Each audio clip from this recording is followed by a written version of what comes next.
Hi everyone, thank you for joining our webinar today. Unfortunately, we were unable to go live due to technical difficulties, so we just decided to record this video and post it for your information.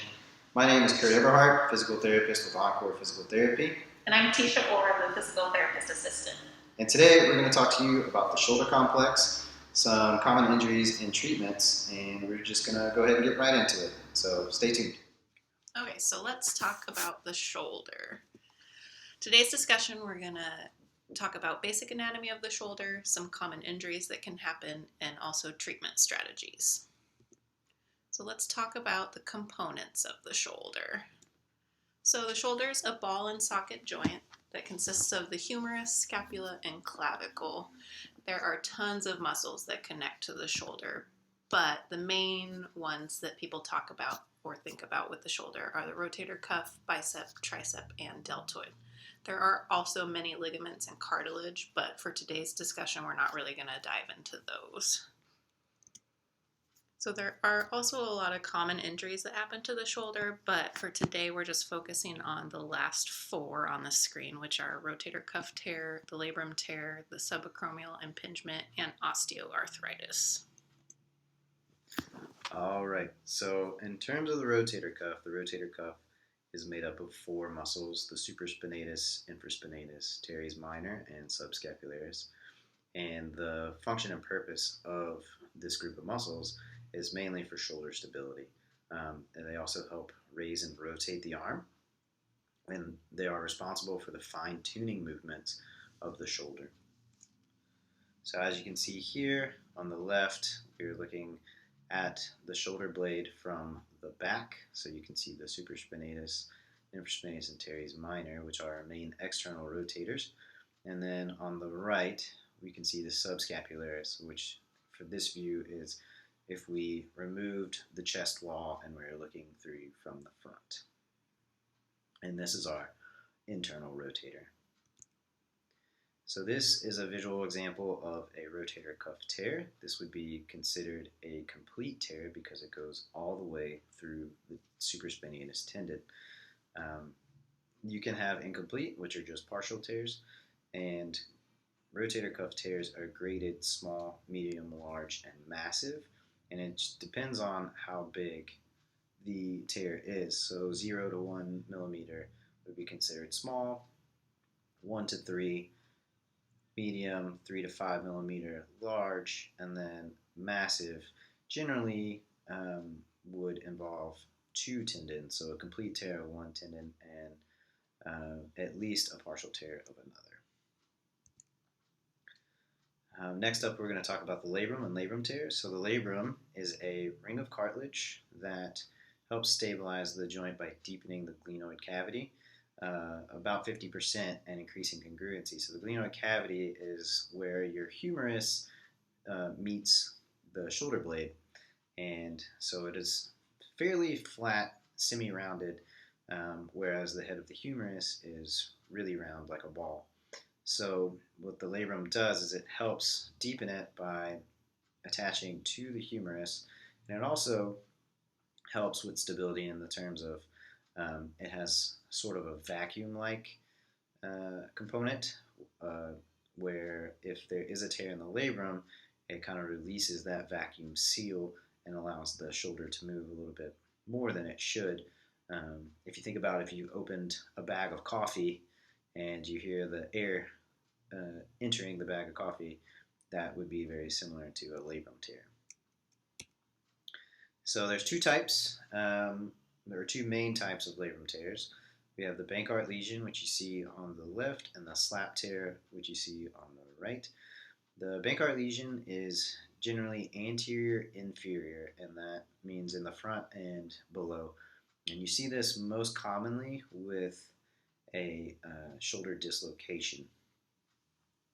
The slap tear stands for superior labrum anterior posterior.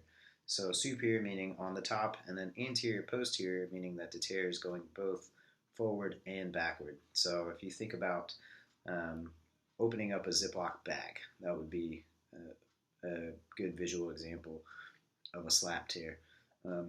Again, these tears are graded as well. There's multiple categories and subcategories depending on how things are torn and if it involves the bicep tendon or not. This is a little bit too much detail for our discussion today, but I just want to let you know that there are different types of labrum tears and different grades as well.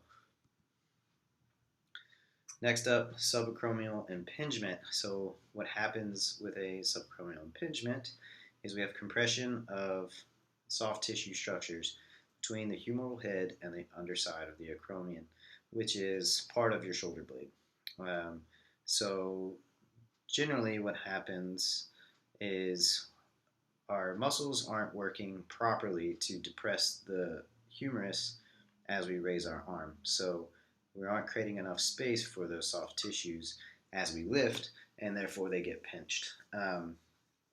There are two types of impingements. There's primary and secondary. The primary impingement is the one most commonly seen, and it is generally due to posture, a forward head, forward shoulder posture, which you can see in a lot of office workers, people that sit at computers a lot, students. And then also in people with careers that involve a lot of overhead work. So mechanics, plumbers, electricians, people that generally have to do repetitive motions overhead. Those are the two types. Secondary would be due to an instability or excessive movement of the arm. So if you can think, if the humerus is moving more than it should, it's going to impinge on those structures at some point when lifting the arm. Next up, arthritis or osteoarthritis. So this is there are many types of arthritis, but this is the main one when we just generally say arthritis. And what this is degenerative changes of the cartilage and bone within the joint, and it increases friction and pain and decreased lubrication and mobility. Primary, there's two types of arthritis, primary and secondary. Primary, again, is the generalized version, the one that we think of most commonly. These are degenerative changes over time. You see these in older individuals, 55 and older, and it's due to an unknown cause, whether that be genetics or lifestyle. For instance, you may have had a parent or a grandparent that had severe arthritis, or you may have had a job throughout your life that was very intense to your body and very demanding. So these things possibly could lead to arthritis, primary arthritis in people. Secondary arthritis is generally caused by trauma. So you'll see this a lot in younger individuals in their 20s and 30s. And what happens is, due to this trauma, it sets off the inflammatory and degenerative process of arthritis within the joints. But it's more specific to the joint that was injured, versus where primary is more generalized and can be in multiple joints throughout the body. So this is just a visual example of kind of the four stages of arthritis in the shoulder. The first example is just a normal shoulder. You see the smooth articular hyaline cartilage there on the humeral head, and smooth bony alignment of the shoulder blade. The early stages, which is next, you start to see some small degeneration and erosion of the cartilage on the humeral head, but still generally not too bad in terms of the bone formation. Next is moderate arthritis, and here we start to see osteophyte formation or bone spurs around the humeral head and even in the scapular region. And then lastly, the advanced stage, which most people will say, if they have this, that they are bone on bone, which makes sense because most of the cartilage has eroded away, and now you just have humeral bone contacting scapular bone in the glenoid fossa. You can also have some calcifications of tendons in this area, tendons and ligaments, and that's just generally due to the amount of or decreased mobility that you have because of arthritis and pain, and so these tendons aren't as flexible or mobile as they normally would be. So now we're going to talk about treatments, and we will have some examples of these phases of treatment at the end of the slideshow today. The first stage is the protective phase, and this is the acute injury phase. So the first 3 weeks. The two main goals of this phase is pain and inflammation reduction and scapular stabilization. So for pain and inflammation reduction, we're going to rest, ice compression, and elevate. We also are going to use over-the-counter anti-inflammatories and pain relievers as we can, depending on the other medications that we currently have. And TENS unit, which is an electrical stimulation. You may have seen this before, the electrical pads that will alter the pain signals to the brain and therefore reduce pain in the area.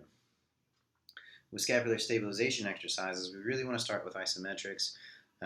We don't necessarily want to move the injured area too much, but we still want to make sure our muscles are activating. So isometrics are contractions without movement. Scapular retractions will stabilize the muscles that aren't directly attached to the shoulder joint, but maybe the shoulder blade, which is very integral to the movement of the shoulder. So whenever we do start moving our arm later on down the road, we want to make sure that our shoulder blade is nice and stable and moves properly like it's supposed to. And then also passive and active assist range of motion. This will be done and taught to you by your physical therapist, but this again is not an active or mostly active movement because again we want to protect the area of injury. Next up is the reparative phase. This is 4 to 8 weeks after initial injury. We will continue protective phase treatments as needed, but the main goal of this phase is increased active range of motion and strength. So an example of how we would do this is initially we would start with gravity-assisted exercises, using gravity to our advantage. Then we would try to move into a position that eliminates gravity, but we aren't fighting against it. And then lastly, we will use gravity as a resistance force to really work on strengthening.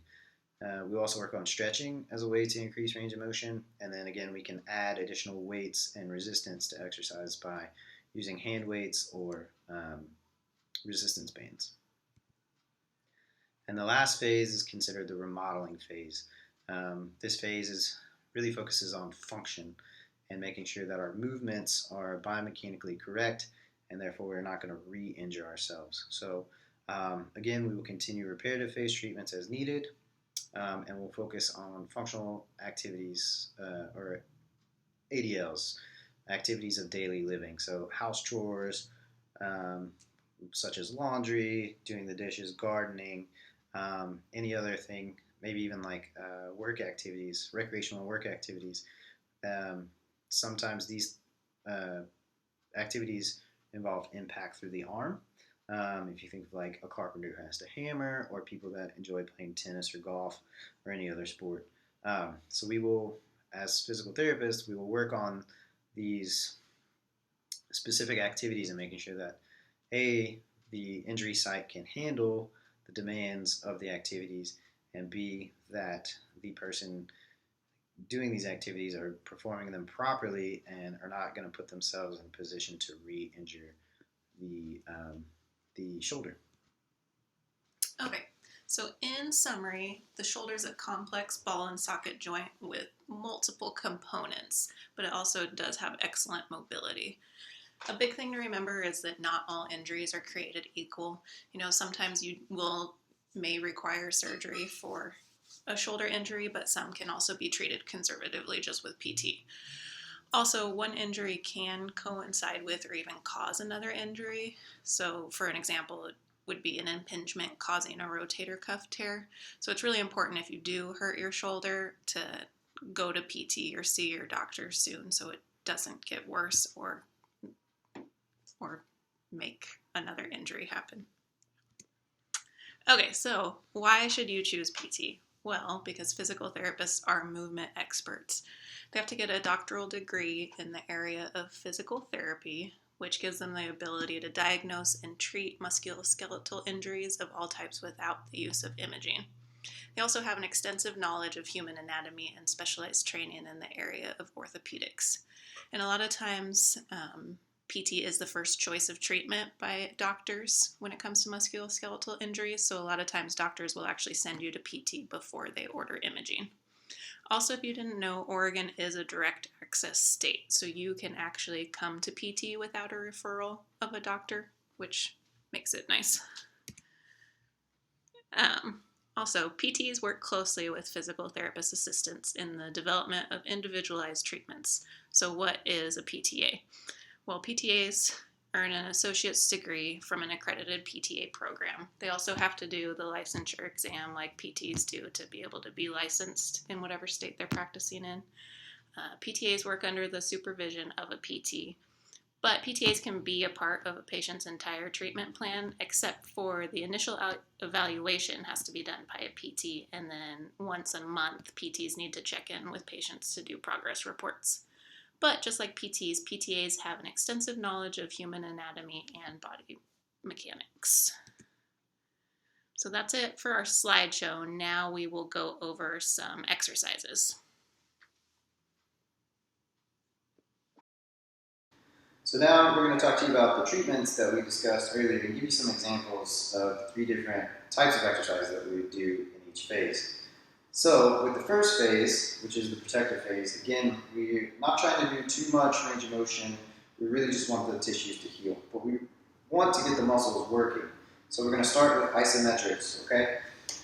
And basically, what we're going to do, we're going to have Tisha push into my arm. We're going to do an abduction isometric. Abduction is this motion here, okay?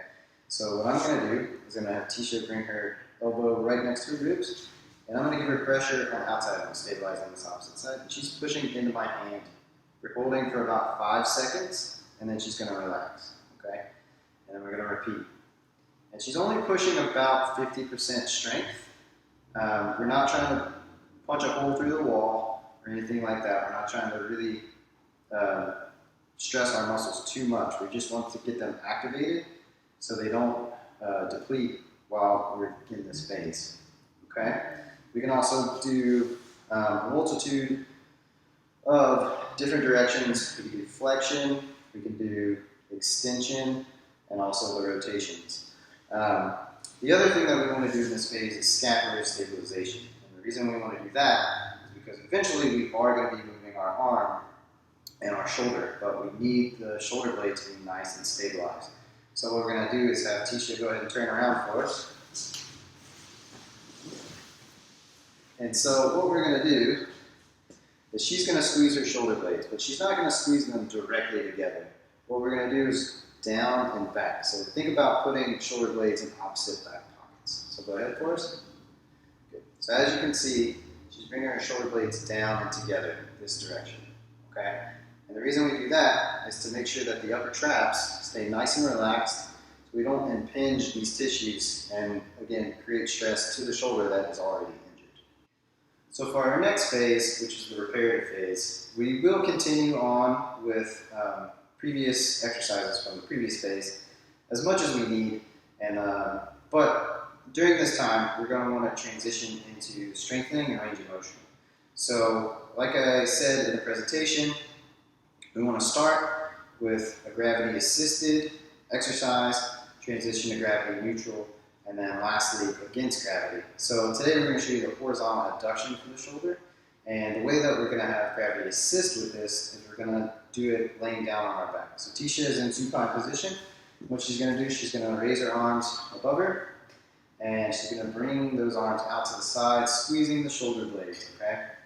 So she's bringing her arms down to the ground, which is the way gravity wants to pull them naturally. So she has some assistance here, okay? We can add resistance with a rubber band. So we make sure that it's not just a passive falling to the ground, but she actually does have to use her muscles to get her arms back into this position. So next, to do gravity neutral, we'll do it sitting or standing. So again, Tisha will have her arms straight out in front, same motion out to the side, right? Now gravity wants to pull down this way, and we're moving in a horizontal plane. So now, there really is not very much effect of gravity on the shoulder to a degree. And again, you can add resistance through a rubber band. Lastly, to do gravity against gravity, we're going to have Tisha lay on her stomach. And now, again, lifting up to the side, just like so.